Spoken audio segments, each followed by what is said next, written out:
श्री स्वामी समर्थ. स्वामी समर्थ म्हणतात, बाळा, आज मी तुला फक्त एक गोष्ट समजावून सांगणार आहे. तुला वाटत असेल की तुझ्या आयुष्यात जे काही घडत आहे ते सगळं तुझ्या विरोधात आहे, पण मी तुला सांगतो, प्रत्येक बंद दरवाजाच्या मागे एक नवीन मार्ग तयार होत असतो. फक्त तो दिसण्यासाठी मन शांत असावं लागतं. तू खूप वेळा लोकांकडून प्रेम शोधलंस, मान सन्मान शोधलास, कौतुक शोधलंस, पण जेव्हा ते मिळालं नाही तेव्हा तुझं मन तुटलं. बाळा, जे स्वतःला ओळखत नाहीत ते दुसऱ्यांकडून स्वतःची किंमत शोधत राहतात. तुझी किंमत लोकांच्या शब्दांनी ठरत नाही, तुझी किंमत तुझ्या कर्माने ठरते. आज मी तुला एक नवीन सवय देतो. दररोज आरशात बघ आणि स्वतःला एक वाक्य सांग, मी हरलेलो नाही, मी अजून प्रवासात आहे. हे वाक्य तुझं आयुष्य बदलायला सुरुवात करेल. तू म्हणतोस, स्वामी, माझ्या आयुष्यात शांतता नाही, पण शांतता बाहेर मिळत नाही, ती मनात निर्माण करावी लागते. ज्याच्याकडे कमी आहे तो दुःखी नसतो, ज्याला सतत अधिक हवं असतं तोच दुःखी असतो. समाधान शिक. समाधान म्हणजे स्वप्न सोडणं नाही, समाधान म्हणजे प्रत्येक टप्प्यावर देवाचे आभार मानणे. बाळा, तुला माहिती आहे का, झाडावरचं सर्वात गोड फळ कोणतं असतं? जे सर्वात जास्त वेळ फांदीवर टिकून राहतं. घाईने तोडलेलं फळ कधीच पूर्ण गोड नसतं. तसंच तुझ्या आयुष्यातही आहे.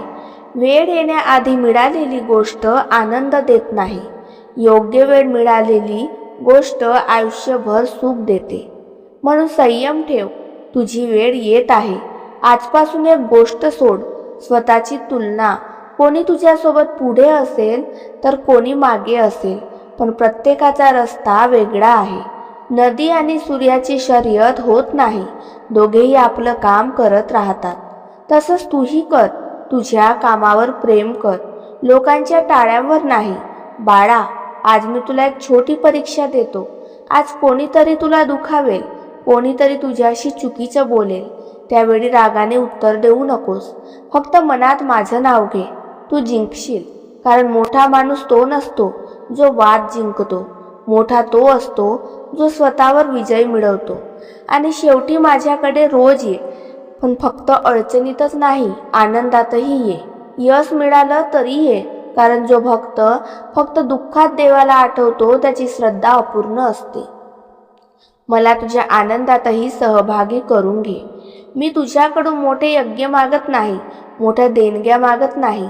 मला फक्त एक चांगलं मन हवं आहे, जे कोणाचं वाईट करणार नाही, जे कोणाला कमी लेखणार नाही, जे संकटातही विश्वास सोडणार नाही. बाळा, आजचा हा संदेश तुझ्यासाठी योगायोग नाही.